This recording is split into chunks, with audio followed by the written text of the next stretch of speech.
ከአፄ ኃይለ ሥላሴ ዘመን አንስቶ የርዕዮተ ዓለም ጉዳይ እንደ መንግሥት ሲነሳ መቆየቱ ቢጠቀስም በስፋት የተወሳው ግን ከ60ዎቹ አጋማሽ ጀምሮ ከታየውና ያ ትውልድ እየተባለ ከሚጠቀሰው ትውልድ አንስቶ ሲሆን በደርግ ዘመነ መንግሥት ተጠናክሮ ቀጥሏል። በእነዚህ ጊዜያት ጉዳዩ በወጣቱ ዘንድ ሲነገር ሲወራና ሲቀነቀንም እንደነበር የታሪክ ድርሳናት ያወሳሉ። የደርግ ዘመነ መንግሥትም ሶሻሊስታዊ ርዕዮተ ዓለም ይከተል እንደነበር ይታወቃል። ደርግን ጥሎ የተተካው የኢህአዴግ መንግሥትም በተለይ አብዮታዊ ዲሞክራሲ በሚባለው ርዕዮተ ዓለም ይታወቃል። ገዢው የብልጽግና ፓርቲም በተቋማዊና በሕዝባዊ ባህል ላይ የቆመ የዲሞክራሲ ሥርዓት መገንባት የሚል መርህ እንዳለው ይታወቃል። የትኛውም ትውልድ በፖለቲካው እንዲሳተፍ የሚመሩትም ፓርቲዎች ርዕዮተ ዓለም በቅጡ ማወቅ እንደሚገባው የሚታመንበት ሲሆን መሪዎቹንም በርዕዮተ ዓለማቸው ላይ ተመርኩዞ መዝኖ ይመርጣል።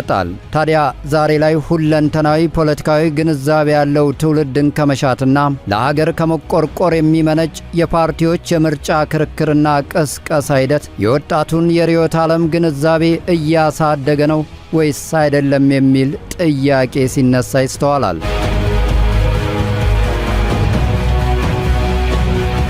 የምርጫ ክርክርና ቅስቀሳ ሂደታችን የወጣቱን የርዕዮተ ዓለም ግንዛቤ እያሳደገ ነው የሚሉት ወገኖች ሐሳብ ሲያነሱ የመገናኛ ብዙሃን አማራጮች መስፋፋትና የቀጥታ የክርክር መድረኮች መኖራቸው ለወጣቱ ዕድል መፍጠሩን ይጠቅሳሉ።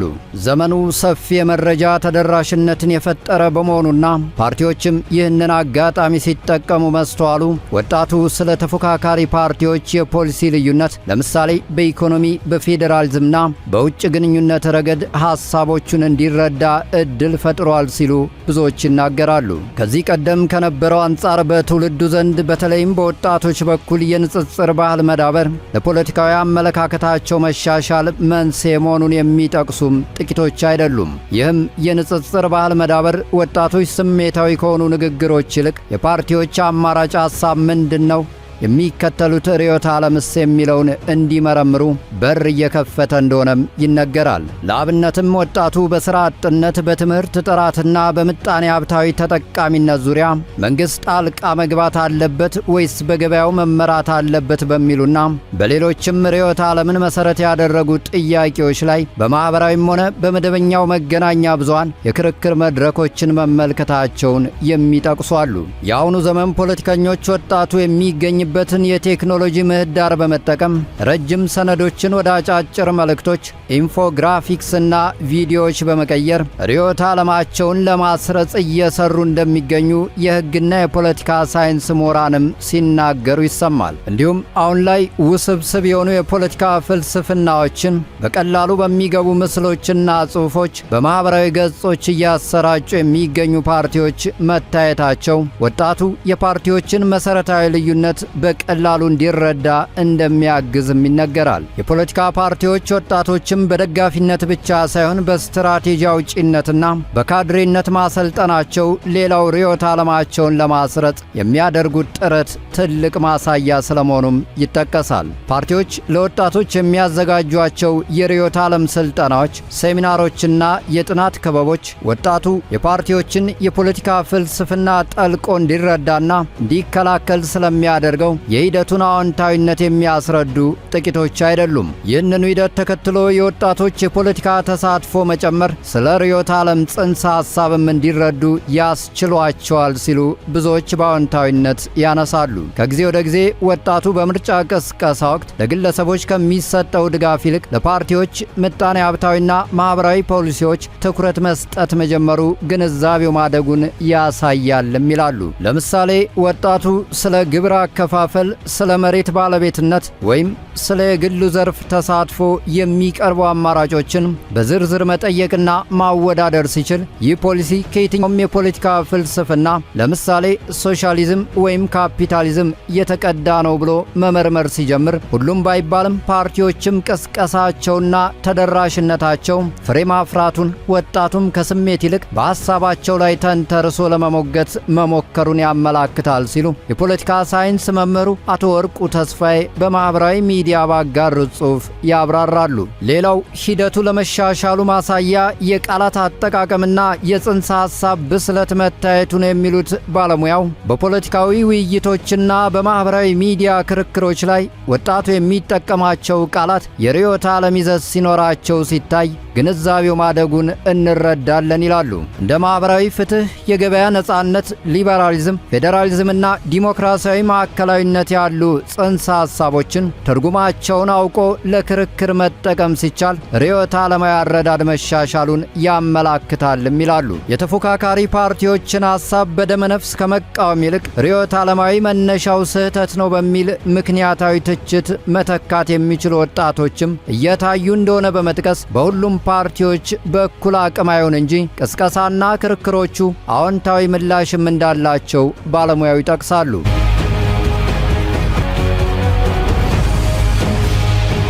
ፓርቲዎች የወጣቱን ግንዛቤ ማሳደግ ከቻሉ ወጣቱ የፓርቲዎችን የፖለቲካ ፕሮግራም ወይም ማኒፌስቶ በንቃት የማንበብና የመተንተን ፍላጎቱ ይጨምራል ይላሉ በበርሚንግሃም ዩኒቨርሲቲ የዘመናዊ አፍሪካ ፖለቲካ ጸሐፊውና ተንታኙ ኒክ ቺስማን። በምርጫ ወቅት ማኒፌስቶዎችን ፈልጎ በማንበብ በውስጡ ያሉትን ተቃርኖችና ጥንካሬዎች መለየት፣ በፓርቲዎች ቃል ኪዳንና በተግባራዊ እንቅስቃሴያቸው መካከል ያለውን ልዩነት በርዕዮተ ዓለማዊ መነጽር ወጣቱ መገምገም እንዲችል ቅድመ ምርጫ አካሄዶችና ቅስቀሳዎች መሰረታዊ መሆናቸውን ጸሐፊው በዲሞክራሲ ኢን አፍሪካ .org ላይ አስነብበዋል። ከዚህ አንጻር በቅርቡ እየተከናወኑ ያሉ የፓርቲዎች ክርክሮችም በወጣቱ አረዳድ ላይ አዎንታዊ ምላሽ እንዳላቸውም በዚህ ወገን ያሉት ይገልጻሉ። ጸሐፊው ዋይ አይዲያስ ኤንድ አይዲዮሎጂስ ማተር ፎር ፖለቲክስ ኢን አፍሪካ በተሰኘው ጽሑፋቸው በፓርቲዎች መዋቅር ውስጥ ያለው የሐሳብ ተሳትፎ ወጣቱን ያማከለ መሆን እንደሚገባውና የአፍሪካ ወጣቶችም የርዕዮተ ዓለም አረዳድ ሂደታቸው እየተሻሻለ መምጣቱንም ይገልጻሉ። ወጣቶች በፓርቲዎች ውስጥ የጎላ ተሳትፎ ሲኖራቸውና በፓርቲው የሐሳብ ማብሰያ መድረኮች ላይ ንቁ ተሳታፊ ሲሆኑ ግንዛቤያቸው እንደሚያድግም በመጥቀስ እንደ ሀገር አሁን ላይ ከቀድሞ ይልቅ በፓርቲዎች ውስጥ የወጣቶች ተሳትፎ መጠናከሩን የፖለቲካ ሳይንስ ባለሙያው አቶ ወርቁም ያብራራሉ። የፖለቲካ መቻቻልና ምክንያታዊነት ሌላው ለወጣቶች የርዕዮተ ዓለም ንቃት ማሳያ እንደሆነም የሚናገሩ አሉ። ጥልቅ የርዕዮተ ዓለም ግንዛቤ ያለው ወጣት የሌላውን ወገን ሐሳብ አይፈራም፣ ይልቁንም በሐሳብ ለመርታት ይሞክራል። አሁንም ከዚህ ቀደም ከነበረው ይልቅ ቢያንስ ፓርቲዎች እንደ ሐሳብ ምን እየተነጋገሩ እንዳለ የሚገነዘብ ትውልድ መጥቷል በማለት ከጥልና ከግጭት ይልቅ ለውይይትና ለክርክር ቅድሚያ መስጠት፣ የተለየ ሐሳብን እንደ ጠላት ሳይሆን እንደ አማራጭ እይታ የመቀበል ብስለት በወጣቶች ዘንድ እየጨመረ መምጣቱ ከፓርቲዎች የምርጫ ቅስቀሳ ሂደት አዎንታዊ ጎኖች መካከል እንደሆነ ብዙዎች በዚህ ወገን ያሉት ይናገራሉ። የምርጫ ክርክርና ቅስቀሳ ሂደታችን የወጣቱን የርዕዮተ ዓለም ግንዛቤ እያሳደገ አይደለም ሲሉ የሚናገሩት ወገኖች ደግሞ ሐሳብ ሲያነሱ በአብዛኛው የቅስቀሳ ሐሳቦች ከርዕዮተ ዓለም ለምሳሌ ሊበራሊዝም፣ ሶሻል ዲሞክራሲ ወዘተ ይልቅ በለዘብተኛ ማንነት ወይም በወቅታዊ ቅሬታዎች ላይ የሚያተኩሩ በመሆናቸው ለወጣቶች ጥልቅ ግንዛቤ እንዳይፈጠር ያደርጋል ይላሉ። በዚህም ምክንያት ርዕዮተ ዓለም ላይ አለማተኮር ይስተዋልባቸዋል በሚል ትችት የሚያቀርቡ ጥቂቶች አይደሉም። የፖለቲካ ቅስቀሳዎች ከእውቀትና ከምክንያታዊነት ይልቅ ስሜትን የሚቀሰቅሱ ሕዝባዊ የመሆን ዝንባሌ ስለሚታይባቸው ወጣቱ የሐሳብ ልዩነቶችን በሰከነ መንገድ እንዳይረዳ እንቅፋት ሆኗል ሲሉም ይጠቃቅሳሉ። ለዚህም የክርክር መድረኮች ጥራት ችግር አንዱ ምክንያት ነው ይላሉ። የቀረቡ ያሉ አንዳንድ ክርክሮች የርዕዮተ ዓለም ጉዳይን ማስጨበጥ ብሎም ጠንካራ የፖሊሲ ዝርዝሮችንም የማሳየት አቅማቸው ዝቅተኛ መሆኑን ብዙዎች ይናገራሉ። በተለይ ወጣቶች የርዕዮተ ዓለም ግንዛቤያቸው እንዲዳብር ከማስቻል አንጻር ያለውን ደካማ ሂደት አንስተው የሚወቅሱ ጥቂቶች አይደሉም።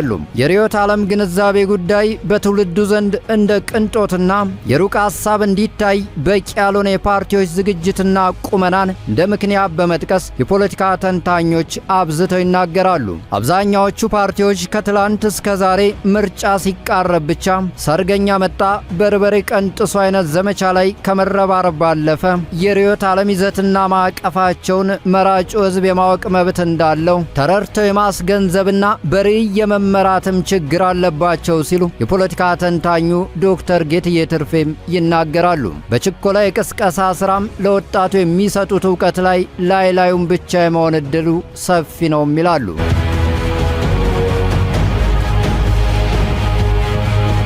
የምርጫ ክርክርና ቅስቀሳ ሂደቶች የወጣቱን የርዕዮተ ዓለም ግንዛቤ በሚፈለገው ልክ ማሳደግ ያልቻሉባቸው ምክንያቶች ዘርፈ ብዙ ናቸው የሚሉ ብዙዎቹም ለዚህም ፓርቲዎች ከፖሊሲና ከርዕዮተ ዓለም ይልቅ በማንነት ላይ ያተኮረ ሐሳብ መያዛቸው አንዱ ተጠቃሽ ምክንያት ነው ይላሉ። በሀገራችን ያለ የፖለቲካ አሰላለፍ በአብዛኛው በልዩነትና በማንነት ዙሪያ የሚሽከረከር ነው። ፖለቲከኞች ቅስቀሳ ሲያደርጉ ድጋፍ ለማግኘት የሚጠቀሙት ስልት የወጣቱን ስሜት የሚቀሰቅሱና እኛና እነሱ የሚሉ ትረካዎችን ነው። ይህ ደግሞ ርዕዮተ ዓለምን መሰረት ያደረገ ንጽጽር እንዳይኖራቸው ያደርጋቸዋል ሲሉ ባለሙያ ያብራራሉ። ራሳቸው ፓርቲዎቹም ስለ ርዕዮተ ዓለም ግንዛቤ የሌላቸው መሆኑ ሌላው ዋነኛ ምክንያት እንደሆነ የሚጠቅሱም አሉ። ብዙዎቹ ተፎካካሪ ፓርቲዎች እንኳንስና ለይተው የሚከተሉት ርዕዮተ ዓለምና አተገባበር የሚያስረዳ ሰነድ በቅጡ የተዋቀረ ቢሮ የሌላቸው ማህተም በቦርሳቸው ይዘው የሚዞሩ እንደሆኑ በማንሳት ለራሱ ያልተደራጀ ፓርቲ እንደምንስ የወጣቶቹን የርዕዮተ ዓለም ግንዛቤ ሊያሳድግ ይቻለዋል ሲሉ ዶክተር ጌትዬ ትርፌም ያጠይቃሉ። በዚህ ምክንያት ወጣቱ በፓርቲዎች መካከል ያለውን መሰረታዊ የሐሳብ ልዩነት መለየት ይቸግረዋል ሲሉ በዚህ በኩል ያሉት ብዙዎቹ ያነሳሉ። የምርጫ የክርክር ሐሳባቸውና አጀንዳቸው ዝንባሌ ብዙ ጊዜ በወቅታዊ ፖለቲካዊ ውጥረቶች ላይ ማተኮሩም ሌላው ድክመት ነው ይላሉ ብዙዎቹ ሲጠቅሱ። ተከራካሪዎቹ ርዕዮተ ዓለማዊ መነሻዎችን ወደ ጎን በመተው አንዱ ሌላውን በመተቸትና ስህተት በመፈለግ ላይ ያተኩራሉ ሲሉ ጀርመናዊው ተመራማሪ ፍሬድሪክ ኤበርት ስቴፈንግ The Role of Political Parties, Youth Leagues in Democratization and Regional Integration in East Africa በሚል ጥናታቸው ገልጸዋል። በዚህም ምክንያት ይላሉ አጥኚው፣ በዚህም ምክንያት ብዙ ጊዜ የምርጫ ሰሞን ክርክሩን ከእውቀት መገበያያነት ይልቅ ወደ ቃላት ጦርነት ሲለውጡት ይስተዋላሉ ይላሉ። በፓርቲዎች የቤት ስራቸውን አለመወጣት ሂደት ውስጥ መገናኛ ብዙሃንም ድርሻ አላቸው የሚሉት አጥኚው በተለይ በምርጫ ሰሞን የክርክር መድረኮችና ሂደቶች ውስጥ ትውልዱ እንደ ዜጋ ሊያውቃቸው የሚገቡ እንደ ርዕዮተ ዓለማዊ ጽንሰ ሐሳቦች ያሉትን አቅርቦ ከመሞገት አንጻር ድክመት መኖሩን የምስራቅ አፍሪካ ፖለቲካ አጥኚው አስረድተዋል። መሰል ሂደቶች በኢትዮጵያም ይስተዋላሉ የሚሉት በዚህ ወገን ያሉትም የእያንዳንዱን ዘመን መንግስት ርዕዮተ ዓለም በማወቅና አዳዲስ ፓርቲዎች ሲመጡ ማን ምን ይዞ መጣ፣ ትውልዱስ ምን ያህል እሳቢያቸውን ተረዳ በሚሉ ጉዳዮች ላይ መገናኛ ብዙሃኑም የመሞገት ድክመት አለባቸው ይላሉ። ብዙ ጊዜ መገናኛ ብዙሃኑ ትኩረት የሚሰጡት ለዜና ፍጆታ የሚመቹ አነጋጋሪ ገለጻዎች ላይ እንጂ ጥልቅ የሆኑ የፖሊሲና ርዕዮተ ዓለም ትንታኔዎች ላይ አይደለም ይላሉ። ማህበረሰቡም እንደ ማህበረሰብ የፓርቲዎች ውሳኔ የሀገር ሕልውና ውሳኔ መሆኑን አውቆ ከመንቀሳቀስ ይልቅ ፖለቲካና ኮረንቲን በሩቅ በሚል አመለካከት መታሰሩ የርዕዮተ ዓለም ግንዛቤ ጉዳይ ቅንጦት ሆኖ እንዲቀር አስተዋጽኦ ስለማድረጉ ዶክተር ጌትዬ ይናገራሉ። ወጣቶችም የፓርቲዎችን ሁለንተናዊ ቁመናና የርዕዮተ ዓለማዊ ማዕቀፍ ለማወቅ ከማስገደድና ከመጠየቅ ይልቅ ከወቅታዊ ችግሮቻቸው አንጻር ብቻ ያሉ እቅዶች ላይ ትኩረት ማድረጋቸው ፓርቲዎችን እንዳሰነፈም ባለሙያዎች ያብራራሉ።